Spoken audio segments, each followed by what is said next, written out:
Ang pag-uusapan natin ngayon na lulutasin natin patungkol sa tubig ng washing na pumupunta sa dryer na nagiging dahilan ng pagkasira ng spin motor.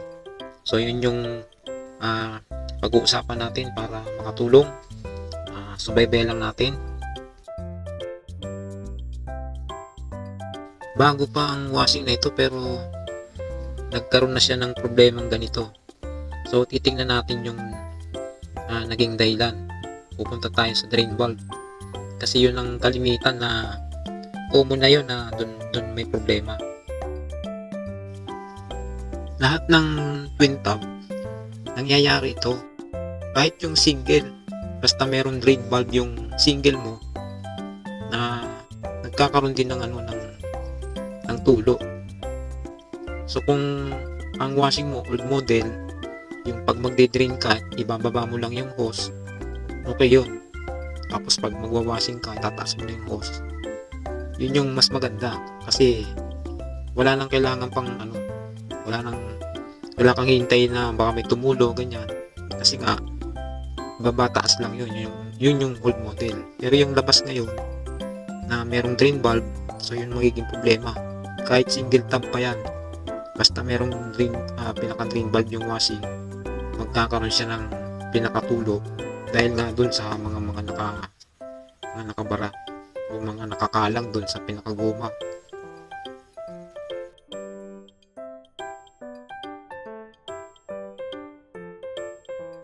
Nakita natin na naging dahilan kung bakit nagkakaroon ng tagas na pumupunta sa ating hose kapag binaba. So ito na yon yung problema. Coins, perdible, yan, mga himulmul ng damit, kalimitan nandyan. Marami yan. Merong bitones, mga minsan nasa bulsa ng pantalon, nanilimutan. Tapos yung mga, lalo na kung basahan yung nilabahan, yung mga himulmul niyan, pupulupot yan dyan. Swerte mo na lang kung ang pumulupot yan 21 karat na porselas o kaya kwintas. Napakaswerte mo kung yun ang makikita mo dyan. Pero ang malimit dyan talaga yung pera natin, yung coins. Kasi yung coins kasi eksakto dun sa butas ng ng ating pinakatubo. Kaya yan kalimitan dyan ang makikita natin dyan. Katulad nitong sharp. Dito tayo magpo-focus. Ito yung ating lulutasin. Papakita ko dito sa inyo yung mga common na ginagawa ng mga technician. Kahit na ako, ginagawa ko rin ito. So, uumpisahan natin. Makikita nyo na marami tayong gagawing paraan para matanggal yung tumutulo dun sa hose. Kasi pag nakita mo ng tumutulo, itataas mo yan. Pag tinaas mo, yung tubig may iipon, pupunta naman sa dryer. So, yun yung problema. Kaya lulutasin natin yan. Okay, punta tayo dito sa drain valve. Ito yung pinaka talaga na dahilan. Yan. Bali may dumi siya. Yan nag-uumpisa yung pagbara, yung pagtulo. Pag nakataas yung hose, yung pinaka hose mo, pupunta sa dryer yung tubig. Dahil dyan sa mga himulmul ng damit. Tsaka yung pinakita natin kanina sa unang video na may mga pera, kung ano-ano mga makukuha natin. So kakalasin natin to para linisin. Bali yun yung unang gagawin. Titingnan natin kung after na malinis ay mawala na kaya yung pinakatulo niya.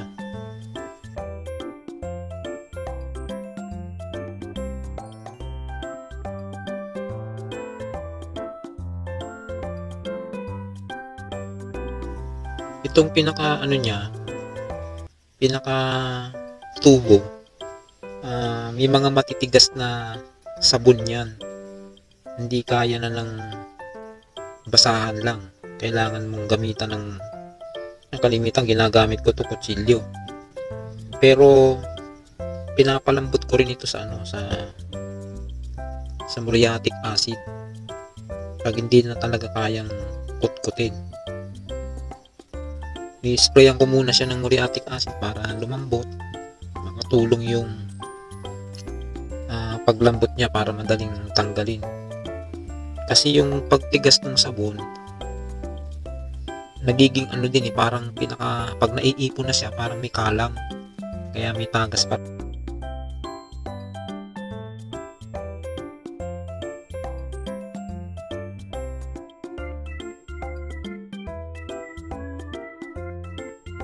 So yan, bali testing natin kung pwede na. Medyo tuyuin lang natin ng konti.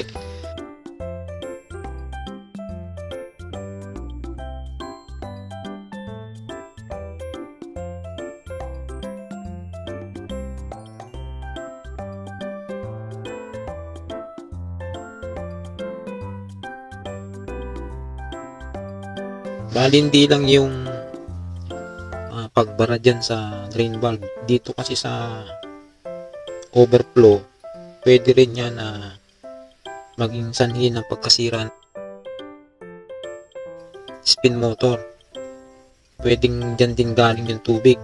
Pag marami na, pumunta na dyan sa dryer, yun din yung pwedeng maging dahilan. Kaya importante yung binabantayan din yung tubig natin, yung level ng tubig.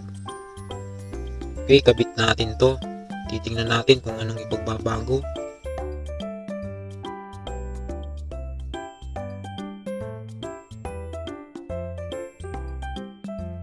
Yan, after ko siyang malinis,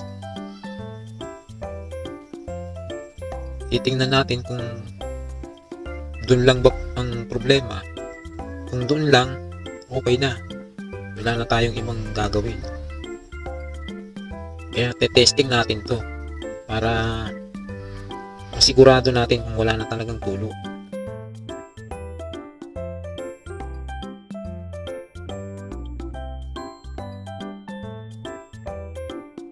Okay, testingin na natin para matapos natin. Okay, testingin natin. Lagyan natin ng tubig. Tingnan natin kung meron pa rin tulo.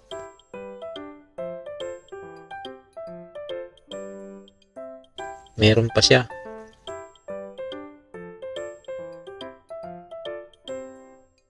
Kahit nalinis na natin yung pinakagoma, meron pa rin. So balik tayo dito. Meron naman tayong ikalawang gagawin. Ito yung spring. Hatakin natin to para lumakas yung yung puwersa niya. So ito yung pangalawa natin na pwedeng gawing paraan. Balik natin. Kailangan humahanap tayo ng iba-ibang paraan para hindi tayo sumablay. Okay, testing natin. So kung hindi pa rin to gumana, meron pa tayong isang gagawin. Okay, yan. Parang wala na. Ayun, meron pa rin. So kahit pa unti-unti yung patak niyan, habang nagtatagal yan, dadami uli yan. Kaya gagawin natin, yung ikatlong paraan naman ang gagawin natin dyan. Meron tayong mga paraan na gagawin dito kasi itong mga gomang to, tumitigas to lumiliit. Kaya ang ikatlong paraan natin, siyempre pag yung iba hindi pa alam tong gagawin ko, kalimitan bibili na ng bago. So yun yung pinakamabilis na gagawin mo. Yun lang, gagastos ka nga lang. Makakabawas pa dun sa bagay, customer naman yung bibili. Pero mas maganda pa rin na wala ka nang gagastusin. Yan kasi pag siya, marami na siyang Hindi lang kasi sa sa sabon na tumitigas yan nagkakaroon ng yung hirap na siyang bumaba. Yan, yung spring lang kasi yung diyan eh. Kaya gagawa tayo ng paraan. Palalambutin natin siya. Hindi tayo bibili, wala tayong gagastusin diyan. Okay?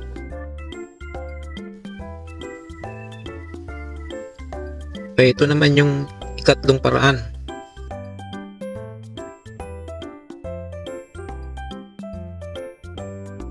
Lalagyan ko siya ng paint thinner.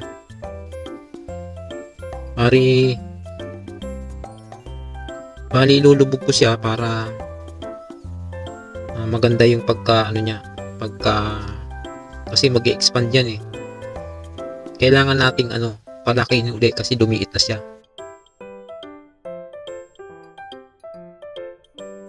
Lang yan, 5 to 10 minutes pwede mo na siyang hanguin. Tapos balik na natin uli siya dun sa kanyang lagayan para matesting.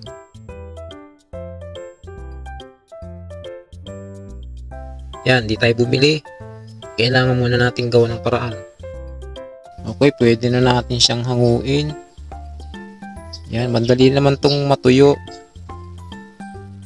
Babalik na natin siya sa kanyang lagayan para matesting.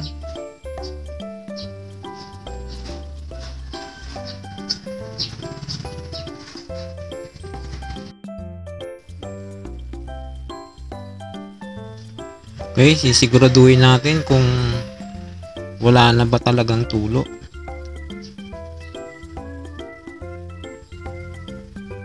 Yan. Mukhang wala na. Okay na. So ayan yung yung paraan natin na tatlo. Natapos natin sa tatlong paraan. Nakita natin kung okay na siya. Paandarin natin para masigurado natin na okay na.